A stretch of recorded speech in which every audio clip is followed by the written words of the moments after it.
થરાદ ખાતે ફોર્મ ચકાસણી મામલે હોબાળો. કોંગ્રેસ અને અપક્ષ ઉમેદવારના ફોર્મ ભાજપ દ્વારા રદ કરાવવાના લાગ્યા આક્ષેપો.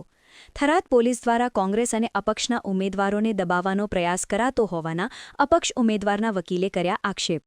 જિલ્લા કોંગ્રેસ પ્રમુખ ગુલાબસિંહ રાજપૂતે ભાજપ સામે આક્ષેપો કરી રજૂઆત ના સાંભળી હોવાનું જણાવ્યું. સ્થાનિક સ્વરાજ્યની ચૂંટણીમાં વહીવટીતંત્ર પણ ભાજપના ઇશારે કામ કરતું હોવાના આક્ષેપ. સાહેબ શું કહેશો? આજે જિલ્લા પંચાયત, તાલુકા પંચાયત, નગરપાલિકાની ચૂંટણીની સ્કૂટની ચાલે છે. એની અંદર કોંગ્રેસ પાર્ટી દ્વારા ભાજપના ઉમેદવારો દ્વારા કોંગ્રેસના ઉમેદવારનું ફોર્મ પહેલાં ભરાયું, પછી ભાજપના ઉમેદવારનું ફોર્મ ભરાયું છે. એના જે રજૂઆત હતી અને બીજા જે નાના મોટા ફોર્મને સ્કૂટનીના પ્રશ્ન હતા એને આપણે રજૂઆત કરવા હતા.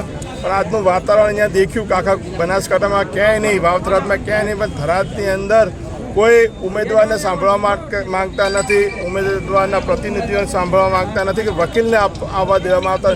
આવો ક્યાંય નિયમ નથી. તેમ છતાં ઉમેદવારોને પોલીસ ધમકી આપી રહી છે કે તમે ચૂંટણીમાં ફોર્મ ખેંચી લો. એટલે આવી તાનાશાહી ચૂંટણી પોતાના દમ પર તો જીતી શકતા નથી, પણ પોલીસના દમ પર ઉમેદવારોને ડરાવવાની જે ધંધા થઈ રહ્યા છે એના આવનારા સમયમાં જ્યાં પર લડવું પડશે ત્યાં અમે લડશું. ગેટ ઉપર ઘર્ષણ સર્જાયું હતું શું? એટલે વસ્તુ એ છે કે ઉમેદવારના પ્રતિનિધિને કોઈ પાર્ટીના પ્રમુખને કે વકીલને અંદર જવા દેવા નથી. કેમ, શા માટે તમે આટલો ડરો છો, છુપાવો છો?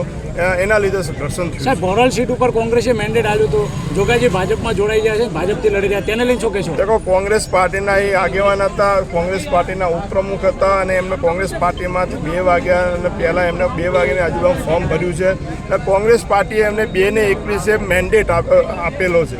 ત્યારબાદ 2:40 કે 50ની આજુબાજુમાં એમને ભાજપમાંથી ફોર્મ ભર્યું છે અને એના પછી ભાજપે મેન્ડેટ, ભાજપ પાસે કોઈ ઉમેદવાર નહોતા. આટલા બધા જો જેને એમ કહે છે કે અમે વિકાસની ગંગા વહેવાઈ દીધી, અમે આટલા મોટા અહીંયા બધા આગેવાનો છીએ, તો એક એમને ભાજપનો ઉમેદવાર ના મળ્યો કે કોંગ્રેસના ઉમેદવારને જેને લડાવવા પડે છે.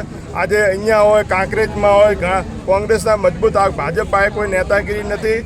ભાજપ પાસે જનાદર ખોઈ નાખ્યો છે. જે રીતે આ સમગ્ર વાવથરાદ કે બનાસકાંઠાના લોકોનો મૂળ છે, જે રીતે ભાજપ હારી રહ્યું છે, એના ડરથી કોંગ્રેસના ઉમેદવારોને તોડીને પોતાનું લડાવવા માંગી રહ્યું છે. સાહેબ, જિલ્લા પંચાયતની અંદર, ભોરલ જિલ્લા પંચાયતની અંદર કોંગ્રેસ આમ આદમી પાર્ટી છે ને સપોર્ટ આવશે, પછી અપક્ષ ઉમેદવાર લડાવીને એ આગળની રણનીતિ અમે ફોર્મ ચકાસણી પછી નક્કી કરશું. ઓકે.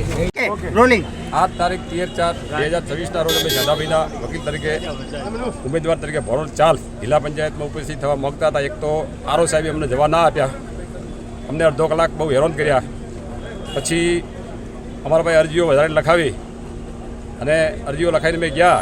જોકે અમારા વાંધા લીધા છે, વાંધો નહીં, પણ અમે હાલ એસડીએમ કચેરીથી હું બોલી રહ્યો છું થરાદમાં. તો અમે જેવા બહાર નીકળ્યા એવો એક થરાદના પીએસઆઈ ચિરાગભાઈ ચૌધરી સાહેબ, એમને હું ઓળખો છું, એમણે અમારા ઉમેદવાર શાંતાભાઈને કીધેલું કે ભાઈ તો ચૂંટણી કઈ રીતે લડે, એમ તારે ચૂંટણી શું છે, એમ જો કાયદાકીય અધિકારી જો આજના તાનાશાહી યુગમાં ઓન ડ્યુટીવાળા આવું કહેતા હોય તો આ ચૂંટણી હાલ જે જિલ્લા પંચાયત થઈ રહી છે, હું મારી રીતે એવું નહીં માનતો કે લોકશાહી પ્રતિનિધિ થયા. એમ વકીલ સાહેબ, તમને શું લાગે મારા ઉમેદવારને મને શક છે, મારા ઉમેદવાર ઉપર પૂરેપૂરો શક છે કે સરકાર એને આવી રીતે જો પોલીસ અધિકારી એક પીએસઆઈના ગ્રેડવાળો જો કહેતો હોય તો એને હેરાન કરશે, એને ટોર્ચર કરશે અને એને બરાબરનો પરેશાન કરશે. તો ખરેખર આ માટે સરકારે ઉપરનું ઓથોરિટી કરવું જોઈએ. અને મને પણ જો મારા એડવોકેટ રૂબરૂ કીધું તો મારે પણ બાર કાઉન્સિલ આ બાબતે રજૂઆત કરવી જોઈએ. ખરેખર તો મારે પોતાને જો ઉમેદવાર સંમત હોય તો હાઈકોર્ટમાં રીટ કરવી પડશે. કારણ કે આ વસ્તુઓ જો એડવોકેટની હાજરીમાં જો ઉમેદવારને કહેવામાં આવે તો ખરેખર આ કાયદાનું હનન છે. અને જો ગુજરાતમાં મોદી સાહેબ અને હર્ષભાઈ સંઘવી સાહેબ જો એમ કહેતા હોય ગૃહમંત્રી કે મારે કાયદાની વ્યવસ્થા ચાલે છે, તો મારી દૃષ્ટિએ મારી પોતાની વકીલાતનો 27 વર્ષનો અનુભવ છે કે ખરેખર આ છેલ્લી કક્ષાની નીચતા કહેવાય અને કાયદાની વ્યવસ્થા જળવાઈ નથી.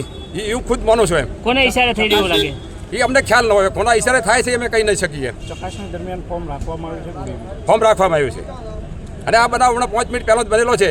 જે એમને ગેટ થયો, અમે મામલતદાર કચેરીમાંથી નીકળતા હતા એ વખતે ચિરાગભાઈ સાહેબે કીધું છે. એમ ભોરલ જિલ્લા પંચાયતમાં અમે કોણ ઉમેદવાર એ સાહેબ અમને ખ્યાલ, આ અપક્ષ ઉમેદવાર એક સેદાભાઈ છે, સેદાભાઈ પિતાનું નામ બોલો, સેદાભાઈ અભાભાઈ ઠાકોર, અને બીજા ઉમેદવાર કોણ કોણ છે મને ખ્યાલ નહીં.